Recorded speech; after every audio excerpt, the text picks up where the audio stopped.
So, question for you guys. Is anyone else getting tired of Lincoln constantly unveiling new models and changing their naming scheme of their lineup?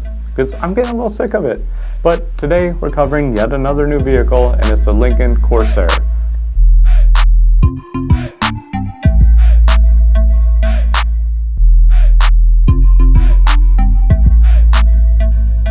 So while it may be a bit dramatic to complain about a company changing out their naming scheme of their vehicles, what we're seeing here is the replacement of the MKC with the Lincoln Corsair, which matches with the rest of their naming scheme, I guess, with the Navigator, the Aviator, the Nautilus, and now the Corsair. So all joking aside about their naming scheme, Lincoln has been very busy unveiling new vehicles and really refreshing their entire lineup, and they've been finding a lot of success with it. Their new offerings are pretty enticing and relatively price competitive for this sort of luxury brand. So if the Corsair is replacing the MKC, that technically makes it the smallest SUV crossover vehicle in their lineup, but really don't think of the Corsair as being an entry-level model.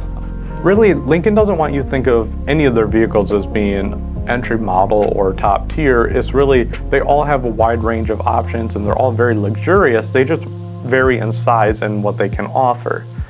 But what's kind of interesting to me is being at a dealership lot recently, seeing a new Corsair next to a Nautilus. They look very similar in size and design. It's actually kind of hard to tell them apart just on a quick glance. And I think their lineup might be getting a bit too overpopulated, honestly. I think they may have too many offerings that there's not a lot of distinction between them. But getting over that point, let's talk about the Corsair, because it is a pretty cool vehicle. I think the interior is very, very nice, and I think it's honestly a step up from the design of the Nautilus, which already looks a bit dated, although it's only been around for a couple years. Overall, the Corsair is a very calm and quiet interior. Inside, you get the highly adjustable front seats, as we come to expect from Lincoln, very nicely upholstered with premium leather, and overall, I find the seats very supportive and customizable, and some of the better ones in the industry. They will come standard as heated and available as cooled seats as well, and of course there's a heated steering wheel as an option for a cold weather package.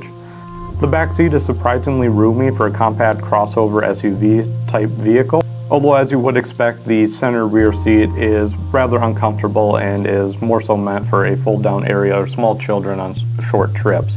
It is not truly a 5-passenger vehicle. One of the cool features on the Corsair is Lincoln's new phone as a key technology, which uses an app on your phone to essentially lock and unlock your vehicle, acting as your key. So it's not just opening the app and unlocking it remotely, but you can actually walk up to the vehicle. The car will sense your phone and unlock just like it would with keyless entry. However, the key is truly your phone now. The Corsair also comes standard with the driver assist suite called Lincoln Copilot 360. This includes pre-collision emergency braking, pedestrian detection, lane keeping assist, blind spot warning, and automatic high beam headlights. You can also upgrade this safety suite to Lincoln Copilot 360 Plus, which will add adaptive cruise control with stop and go, lane centering, and active parking assist. Well, this is a mouthful, but it does add a lot of pretty cool features. In terms of technology, there's also built-in Wi-Fi and wireless charging for mobile devices.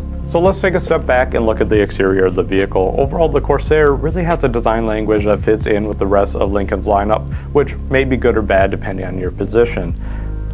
There's an elegant line of daytime running lights underneath the headlamps, as well as a inverted J within the headlamps. Across the front of the vehicle, there's some nice body lines and a very elegant looking front grille. And just overall, it has a bit more of a presence on the road than the outgoing MKC, while looking, I would argue, more sporty and fun, and kind of like the fun vehicle within the Lincoln lineup. And speaking of fun, there are two different engine offerings.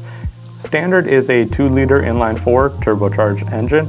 This engine will produce 250 horsepower and 280 pound-feet of torque, which is actually pretty strong for a vehicle of this size, so really a pretty great offering for a standard engine, so I have absolutely no complaints there. This is mated to an 8-speed automatic transmission, which shifts pretty quick and crisp and is pretty refined, however not exactly a sporty experience. This power is transferred to the road by front-wheel drive standard, however you can opt for all-wheel drive across the board. Higher tier models will come with all-wheel drive standard. These higher tier models will also have the option of upgrading to the 2.3 liter EcoBoost engine, which is still an inline 4 turbocharged engine, but this one produces 295 horsepower and 315 pound-feet of torque, which is significantly more powerful than the 2 liter, and frankly, I don't think it'll leave most buyers disappointed in terms of power. It really can kind of wake up the vehicle and make it much more fun to drive. However, in either configuration, the engine remains pretty quiet and smooth, allowing for a very luxurious drive, but yet still feeling like you have plenty of power on tap, really with either option.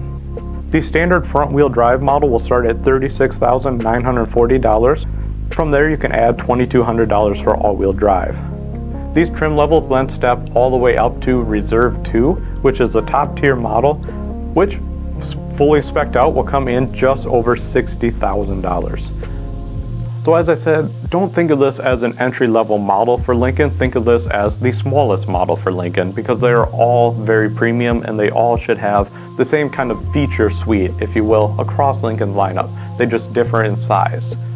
So overall, I have to say I'm really impressed with the Corsair. However, I am a little disappointed that it doesn't seem to stand out from the rest of its lineup. It actually seems very similar to the rest of the lineup, and the naming scheme is, I don't know, I'm not sold on it yet, but I guess it's better than an MKC. So it is a little more exciting to say you drive a Corsair. With that being said, drop a comment down below and let me know what you think of this new Corsair and what you think of the overall lineup from Lincoln. Is it getting overpopulated? Because these vehicles to me are kind of starting to all feel like the same thing, but I'd love to hear your thoughts down below for a different opinion.